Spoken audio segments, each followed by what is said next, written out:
3 reasons why the Byzantine text is the best. He's the best. Love it. So earlier this week, I did a live stream. If you did not catch that, please go do so. It was my first unscripted live stream. I think it went very well, but somebody asked this question, why do you prefer the Byzantine text, or something along those lines.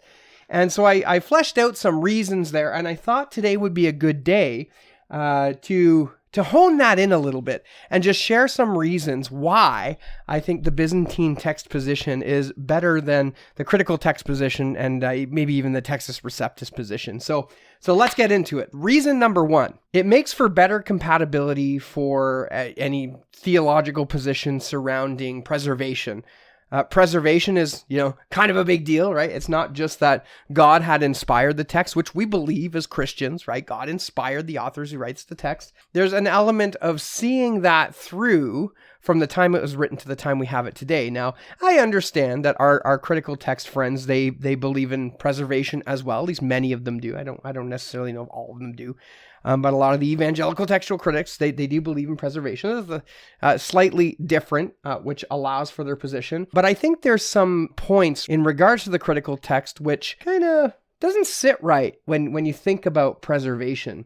I'm thinking specifically about conjectural emendation. So conjectural emendation, what it is, and I might get in a little bit of trouble for simplifying this, but I understand we need to simplify things in order to understand them, then we get the nuances later, right? It's essentially an educated guess. And so the reason why you would want to use an educated guess would be like if you're going over an ancient document of some sort and there's a word in there that just doesn't make sense. And so you got to kind of think about what would go in there and how this would kind of work. Or perhaps there's a manuscript and there's only one surviving manuscript, and maybe there's a problem there. There's a bit of damage on the manuscript and you can't see a word. And so you got to kind of guess what that word might be.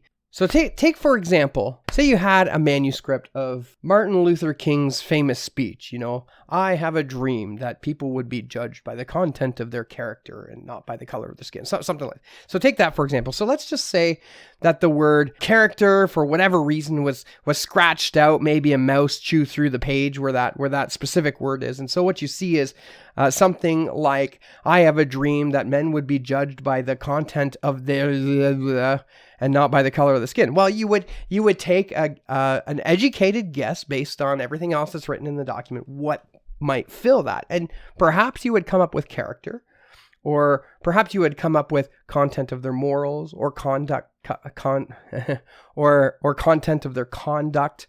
You would take an educated guess based on the context and how the manuscript is written, what the scribe does, in order to fill that word in. So why am I talking about this? Well, because in critical text land, the Nestle-Aland text, which is the current text of the Greek New Testament used by textual scholars, that and the ECM, Edito Critica Maior, they actually allot for places in the New Testament where conjectural emendation is used. And there's 3 instances. As far as I know, I think there's only 3. I got 2 Peter 3:10, which is actually, I would say, rather famous one.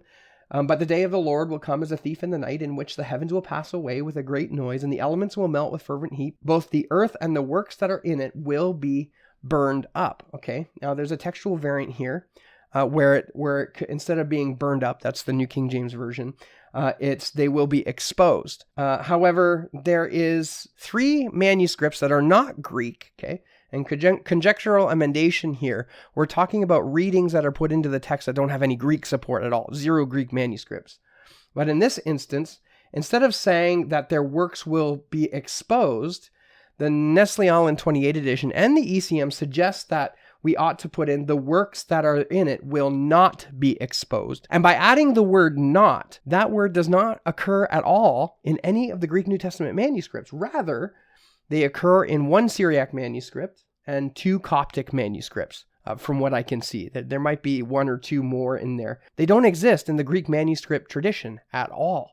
So this would be an example of a conjectural emendation in the New Testament, accepted by the Nestle-Aland 28 edition and the ECM, which is, they're still working on it. They're releasing it in bits and pieces, but nonetheless. Another one is Acts 16:12.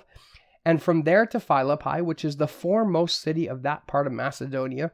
There's some interesting grammatical things there. I'm not going to get too far into that. But some suggest that this should be selected by a reading which has no Greek manuscript support. And then Acts 13:33, God has fulfilled this for us, their children. Okay, so us and their, that's the difficulty, us and their. So the conjectural emendation here is that God has fulfilled this for us children, in that he has raised up Jesus. Okay, so this conjectural emendation is only attested to by one Latin manuscript, just one, and that's coming in the ECM. So you can see as we move into the ECM, the next kind of big edition of the critical text, we're allotting for things like conjectural emendation to be added into the body of the text. Now, just to kind of, conjectural emendation in the New Testament is not new. It's not new at all. So if you take a search, I'll put a link in the description below.